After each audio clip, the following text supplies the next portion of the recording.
Welcome to the Wealth Matters podcast, where investors come together to better understand how to build passive cash flow and create generational wealth without all the confusing mumbo-jumbo. Here's your host and co-author of Amazon #1 bestseller, Alpesh Pamar.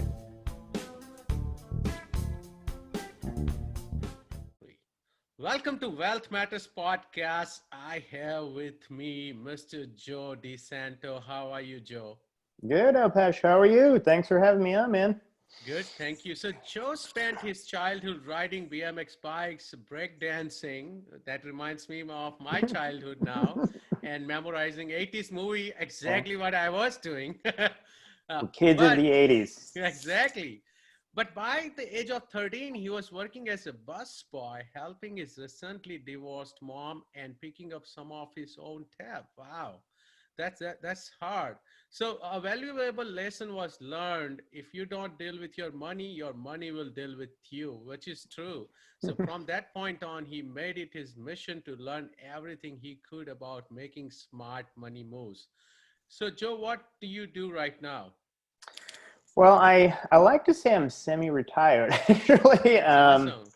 Yeah, I mean, my wife and I moved recently. Well, it's been a couple years now to the west coast of Florida, from 20 years in Los Angeles, where I owned a few businesses with my partners, both in post-production and production. So I spent the majority of my career in the kind of advertising and entertainment space, Nice. and invested in a lot of real estate along the way. And then my wife and I had our one son, and a few years in, we were just, we used to work just all the time, and we loved it. I'm not complaining. It was like fun. But when you have a demanding job like that, and it requires you just to always be working and be out and stuff, then all of a sudden you have a kid, you're just Right. you're just like, I don't even know what's happening here. Like my whole life is That's when it just, hits you, right? When I yeah, had my first daughter, I'm like, okay, something's happening. I got to change.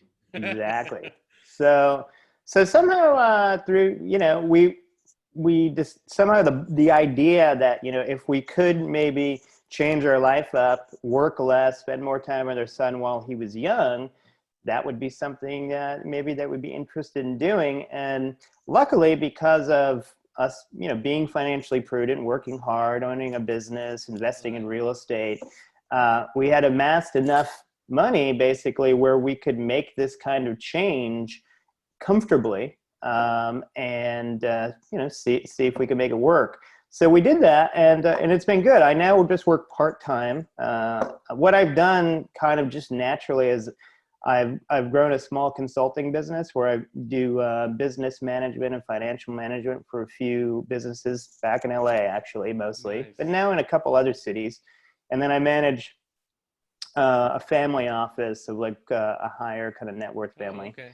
And that just all happened word of mouth since I left. People, I was doing this work for my previous company because when I left, my partners were like, hey, you've been doing the books for so long. If you want it, we'll keep paying you, and you can Right. just do it part-time. So I said, all right.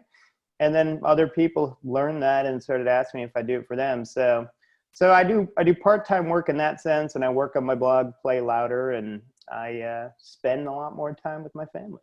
So That's that's awesome. that's what I'm doing now. So tell us something interesting about yourself, which we cannot guess.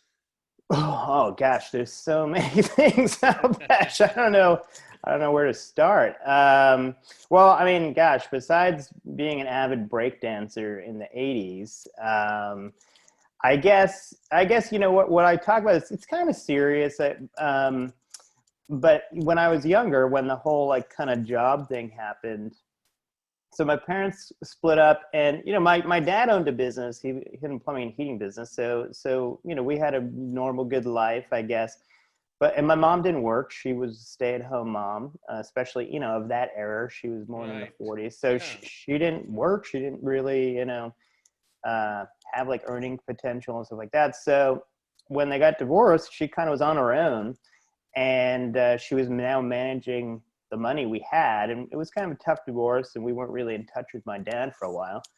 And she just kind of, no fault of her own. It just, the money just kind of like disappeared. There wasn't a lot of Right. it. And it just got burnt through kind of before we knew it. And then I was just seeing all this stress.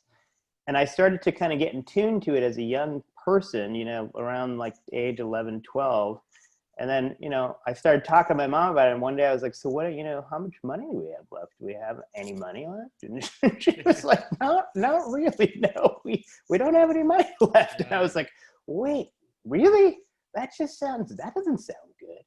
But it was true. Like she had been spending a lot of money on credit cards and then mortgaging our house. And before you know, it was just kind of underwater. And it was just because she couldn't make enough money, and 2 kids are expensive. She was trying to send us to a good school, good private schools, which lasted for a few years. And then we kind of ended up switching because of the money thing. But that's when I ended up getting a little job and starting to work a little bit and pay for some of my own expenses. And then just to help out. I mean, I wasn't paying for my whole life. But by the end of high school, like my junior, senior year of high school, I was working like 25, 30 hours a week.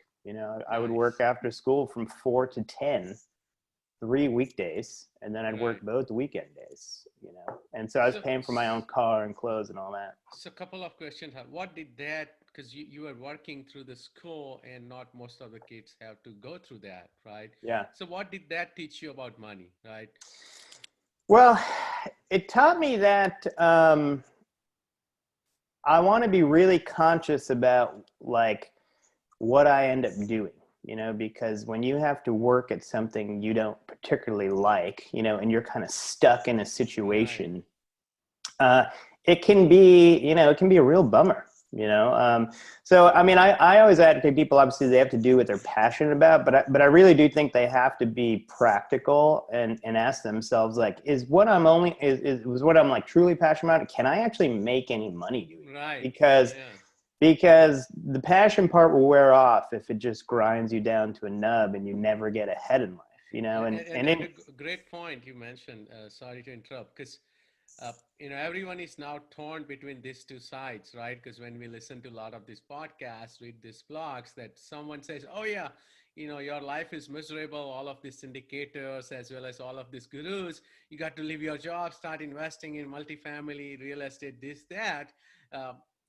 And it's hard when you look at it. Yes, people will go back and say, "Oh yeah, my life is miserable," but can you really leave your job and start doing something? And then on the flip side, yeah, I'm passionate about writing, but am I going to be able to make money? Or am I passionate about, dancing? Am I going to be able to survive just using that skill? Right. And it's a challenging thing. I mean, especially if it so happens that your hobby or whatever it is you're passionate about is a good money making, career or venture, then, that's great. Congratulations. But if it's not for you, it is a tough thing, because you kind of have to go against the grain a little bit. But it's just the other, part of it that's just compounds the issue is when you're young, you sort of just, you're just not looking too far into the future, so you're just like, whatever, it'll work out. I'm going to focus on this. And then what happens is like you're 30 all of a sudden and you're like, I can't really rewrite my life now. Right. Damn, this is going to, wow, I really should have thought about this. So for young people, I try to just bring up this topic and encourage people to, insert a little practicality into what they're doing and think about ways that they can take their passion and maybe make it, more fruitful. And I mean, truth be told, I was an art major in college. So I was a classic, not a huge financial prospect line of study, but I found where art and commerce met, and I always wanted to own my own business. And through being a business owner in a creative field, I was able to get much further ahead. So you can take fields that, off the bat, you might not think would be the most lucrative and make them more lucrative. But you have to be thinking about that very actively and from very early on. And like, you always have to be planning towards these things, even when it feels like you're kind of getting nowhere, at the very beginning. It's like you have to have that long-term goal and just have it in the back of your mind and have it be driving your decision-making process, So that's what I was always encourage young people that I kind of talk to or work with. And I in my business, you know, I kind of shepherded the careers of a lot of young people, and many of them were my actual assistants, or they were like, you know, creative assistants in the company. And I was kind of, you know, in charge of their career, and they're developing their career. But I would naturally just try to give them lots of unsolicited life advice. Right. Some people would take it. Other people would be like, yeah, it sounds good. I just Right. want to make this thing, make that happen for me. Yeah. So you can Yeah. only take people so far, but That's great. So let's jump into the meat of the podcast. And you and I were chatting before we started recording. That you mentioned about your, you know, buying a personal residence, and how can I turn my home into an investment vehicle? So can you take us through right. the process? What are the ways, you know, someone can, you know, use, you know, personal residence as an investment vehicle? Yeah. You can just buy your house, basically.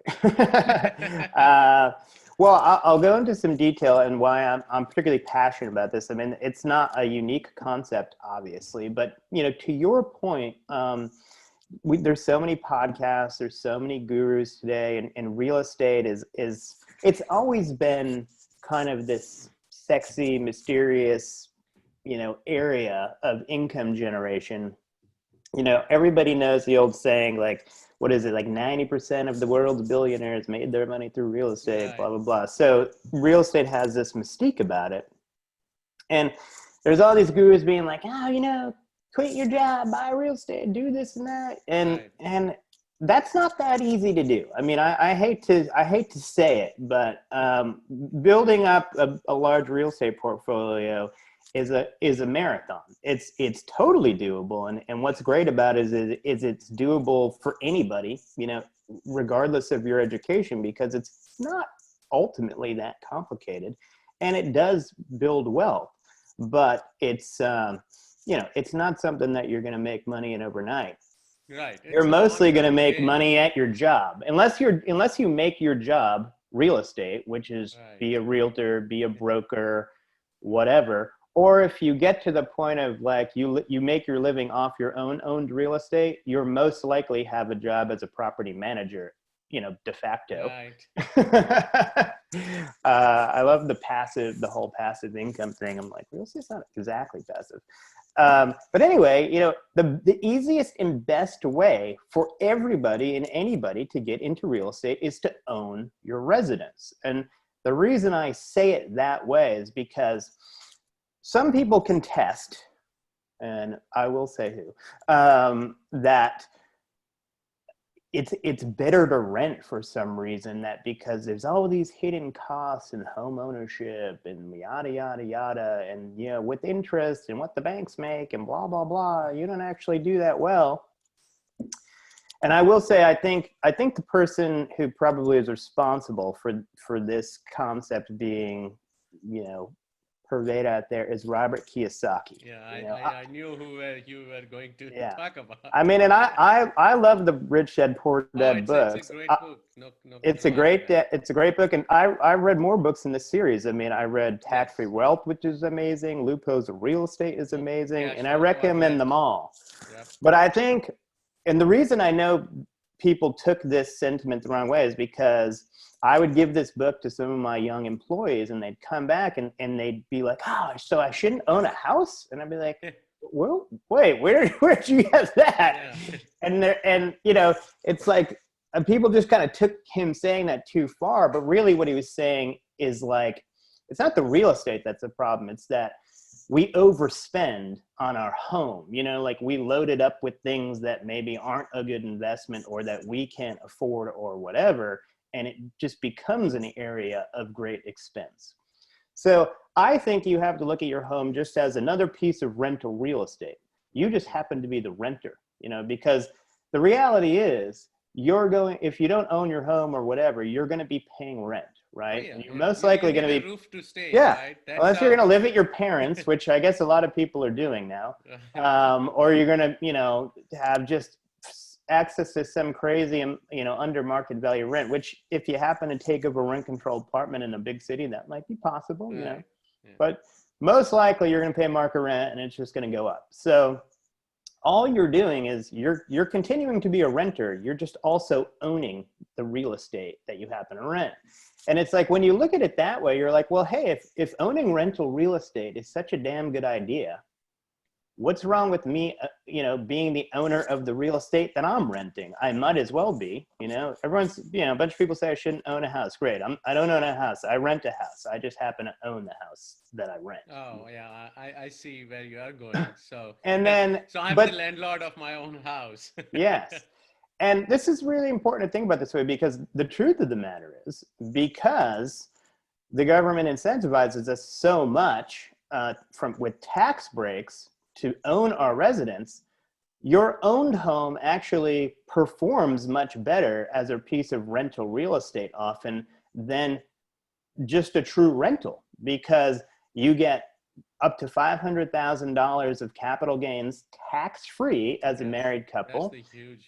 Which is humongous. You don't get that in a regular rental. Even if you do a 1031, you don't escape the capital gains. They just follow you down the line until eventually you cash out, right? And then also, while you get the tax break of the interest and the property tax along the way. Now that's been reduced with the Trump era tax changes and salt is gone almost, especially living in California and New York, and we'll talk about that. Yeah, Trump did a number on the big cities, and it's kind of like if you're married, you kind of get kind of screwed because you get the double standard deduction and you get the $25,000 cap. But if you're not married, you still get that $12,500 spread to take the deduction on the interest. But even with that, say that's a net zero, which it's still not, because it immediately gets you into itemizing, so you can actually get some breaks on some other things potentially. Just the capital gains part alone is huge. And your rental income that you're getting is not taxable. So you're not getting deductions of expense and stuff like that, but you're not actually having to log the income from your rent. So it's basically a wash, on an annual basis, and you get the thing, and you get the capital gains thing. And you don't get the depreciation, but when you sell, you have to add the depreciation back anyway. So if you think about it, the best piece of rental real estate you can own is the one that you are the tenant of. So that's number one. And what I think is the most optimal thing to do, and I recommend to any young person, is you really want to buy real estate as soon as humanly possible. And it should be the best thing to do when you're young in your 20s. If you can pull off buying a multifamily, that's the thing to do, because the extra rent from the other units can help you qualify. Because it's owner occupied, you can get into this first deal as low as 3.5% down, which you can't get on regular rentals. You'll likely, with the rent from the other units, be paying next to nothing, essentially, de facto, for your own rent. And then when you're ready to trade up into a house, you get married, whatever it is, there's your first real estate investment. It's already built right into your portfolio. And then, of course, you get the asset, you get the potential maybe cash out factor that could help you with your down payment of your new house. Like, it's such a premium vehicle that the idea that it wouldn't be worth doing is just completely asinine. Now, what you shouldn't do is buy way more house than you afford. You know what I mean? Like, you need to look at your residence, I think, even in all cases, as an investment. Like, find something that you can add value to, through improvements in the real estate, adding square footage or renovation, adding a rental unit where there isn't one. All the things that you would do as just a straight real estate investor looking to add value and create value, you just do that for the place that you're going to live in. It's a no-brainer. But yeah, another person who I caught a video by Grant Cardone not too long ago. I don't watch Grant Cardone. It just popped up on YouTube. And I was like, renting versus owning. I always kind of pick that up because it's on my radar. And I watched this video by this guy, and he basically says you shouldn't buy a house. And he just does this. Because He he doesn't needs to even. rent his apartments. Yeah, I wanted to call in and be like, so, oh, you rent your house? Right. Is that right, Grant? You don't own your house? And he does this math on a whiteboard that it's not even math. I mean, it was like not even napkin math. It just wasn't even accurate. And I'm like, this guy has a huge audience, and he is putting this idea out there. And there are people just losing, so much time off the wealth building of their life by not focusing on getting that property in their 20s. And so I decided I was like, I got to do the real math. Like, I love doing math on stuff because it's how you make smart investments, number one. But I'm also just like a mathy oriented kind of person. I do art and math. So actually real estate and architecture and interior design and stuff like that is like really good for my brain. So I've done a lot of renovations and I do all the design and I do all the interior layouts myself and I manage the construction. But I did the math on this and I was like, I tried to figure out all the things you would think about in renting versus owning. It's like, okay, like your rent, say your rent's $1,500, maybe you're not going to be able to find, like your general golden rule, right, of real estate. If you rent $1,500, you want the house that costs $150,000 roughly. Okay. Maybe you could find a house that's 150 grand, maybe not. So I was like, well, what if the best you could do in your area was buy a house similar for 300,000? So I kind of factored that in. And I have this spreadsheet and I'll give you a link and your listeners can download it. And all these factors that I mentioned are adjustable in my spreadsheet and it auto recalculates the returns for 30 years. So you can see like really where this is going to go over time.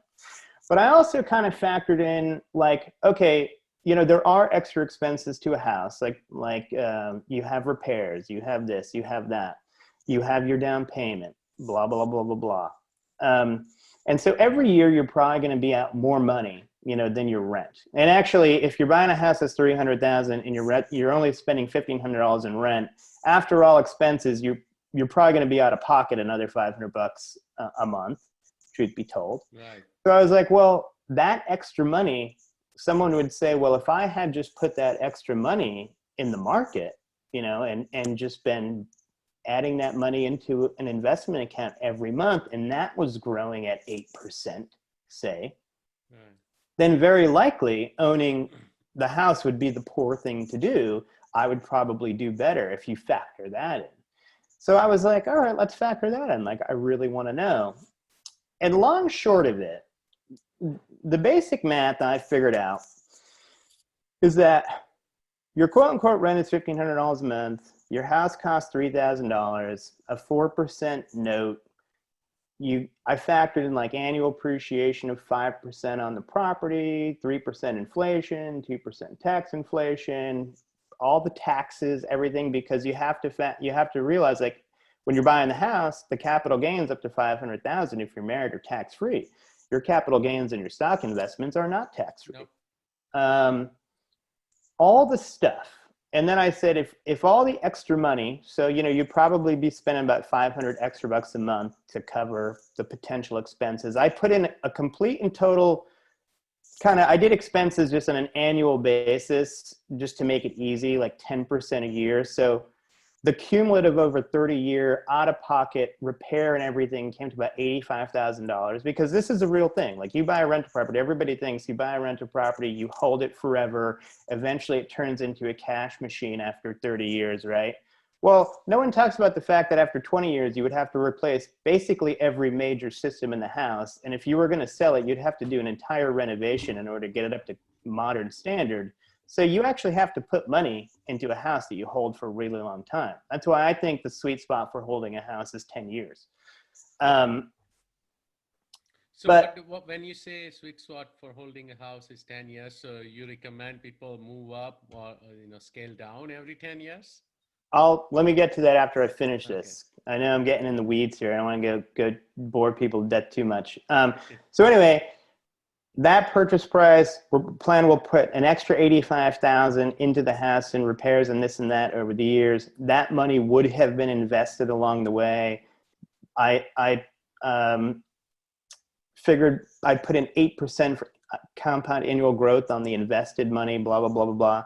Through my calculations, that scenario alone, you would end up at the end of 30 years, you would have $200,000 more if you had bought the house than if you had rented.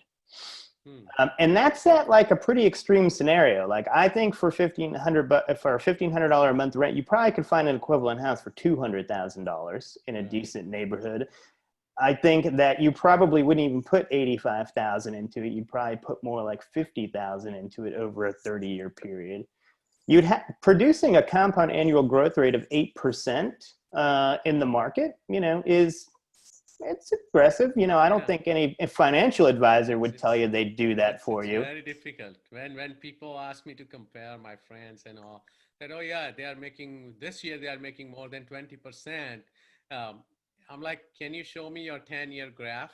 Yeah. That's what I want to see, because I have been investing in market for 10 years and even my growth shows like 5%, right? And that's when I realized that I'm wasting my time.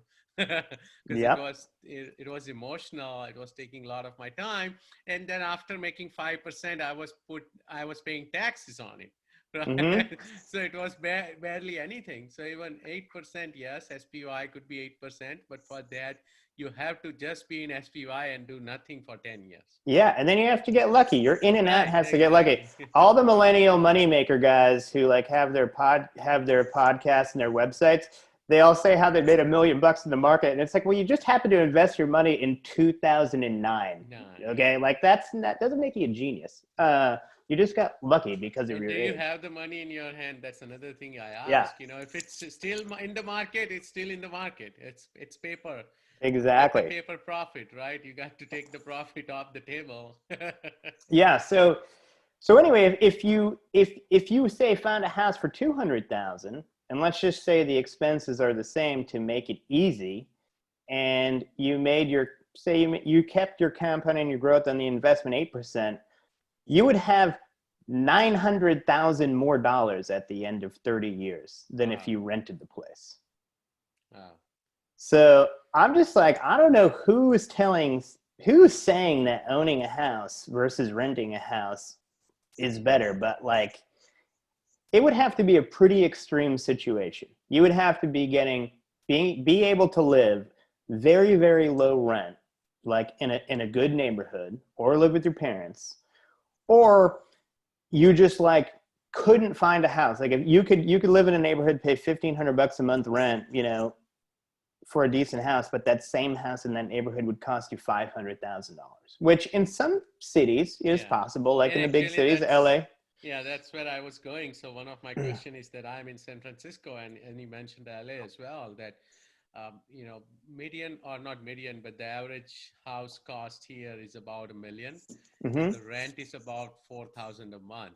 So in that case, what do you think? Would it still be okay to own a house, or is it better to rent for a while, some time? Well, I would say for young people, if they live in a big city, and I say this to young people and my former employees all the time, you need to team up with a friend and you need to get into a multifamily. You just 100% have to do it. You want to go for no more than a 4-unit, obviously. Right, and even if you can team up with one friend, you each take a unit, you rent the other units, that's going to be your way to get in to something in the bigger city. House hack, right? Yeah, or house hack, exactly, or house hack. But with the multi-unit, you can and if you buy something that has tenants and there are leases in place, you can use that lease money as income for qualifying for your loan. You can't do that with a house hack. Right. So it's not easy. I don't want to say to any young person that it's easy. It's not easy. Nothing easy is anything worth doing is not actually easy. If it was easy, then everyone would be doing it, right? And I think a lot of people, the reason a lot of kids don't do is that they don't want the hassle. Truth be told, they don't want the hassle of real estate, and that there is hassle to it. But if you want to make money, and be in your 40s and have millions of dollars, then you're gonna have to like deal with some hassles, in your younger years. But not everybody's like that, or other young people that I had kind of worked with, they ended up buying condos. They went for kind of, which is okay, but in a big city, a condo is going to swing a lot, but it's going to have significant upside nonetheless in a downturn. And if you look for an upcoming neighborhood, you're always going to have to take a bet on an up and coming neighborhood as a young person. I did that in my first house. I didn't end up buying a multifamily, bought a single family in a borderline neighborhood, but it worked out. I thought about it strategically, like, where is this borderline neighborhood? Is it in no man's land? Is it like adjacent to something that's growing? Do I see a path of progress, or whatever? Obviously there's risk, but I think that's kind of what you have to do. That said, also though, I mean, you'd be hard pressed to find anyone that bought big city real estate 10 or more years ago and hasn't done well on it. I mean, extremely well. Big city real estate appreciates massively. Goes down fast, goes up pretty fast. But it bounces back really fast. I mean, where there is infrastructure, jobs, and all that sort of stuff, you're not going to have an incoming population, because there's a lot going on in the city, and that's where people want to move. You're not going to have problems long term, though. Who knows? COVID's shaking that up. There's no question about it. Maybe there's going to be some opportunities in the big cities. I don't know. I'm looking. I'm waiting to see. But as of right now, it doesn't look like it for the single family market. Joe, let's take a quick break, and after the break, I'll go through my usual questions I ask every guest. Sure. You're listening to the Wealth Matters Podcast. The Wealth Matters Podcast. For more info about what we do, check us out at wealthmatters.com. It's wealth, WEALTH, matters, MATRS.com.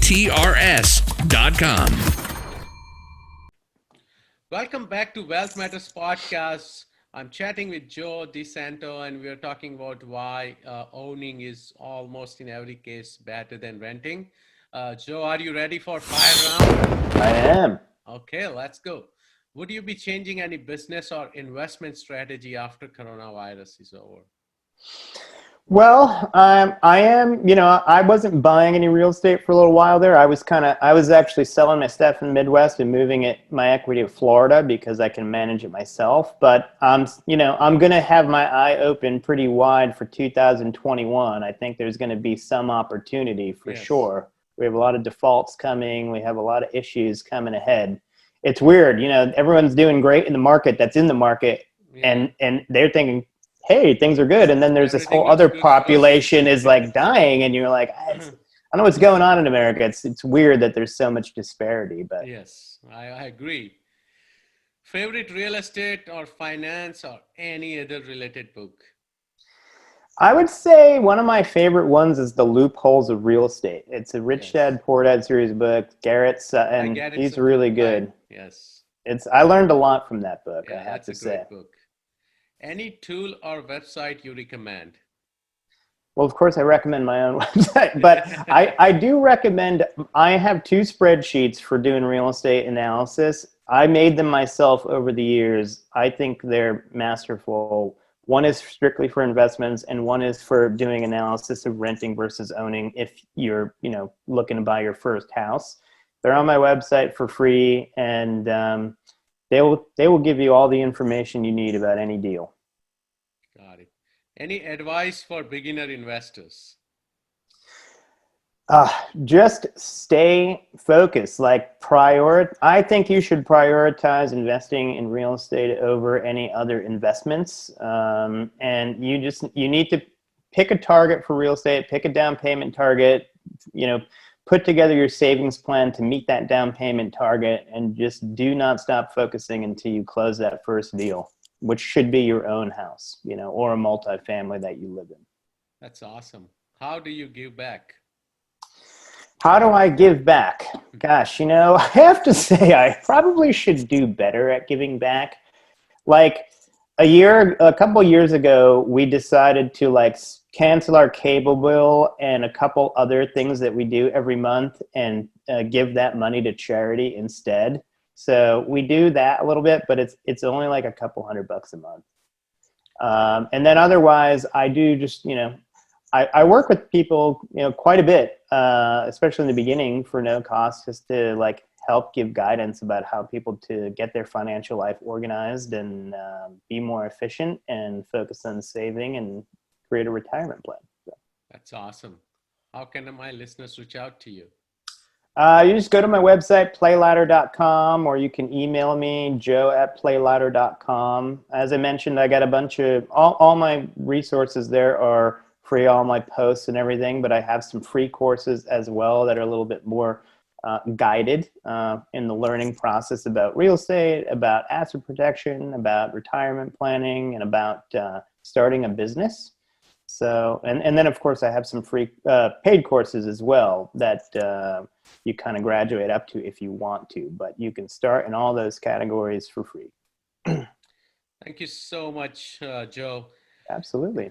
Guys, you have been hanging out with AJ and JS today. Hope you learned a thing or two. Thank you, everyone. Thank you.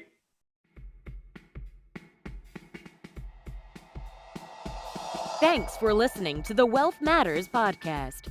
If you enjoyed it, please leave us a 5-star rating on iTunes so others can enjoy the show too. Have a great week and happy investing!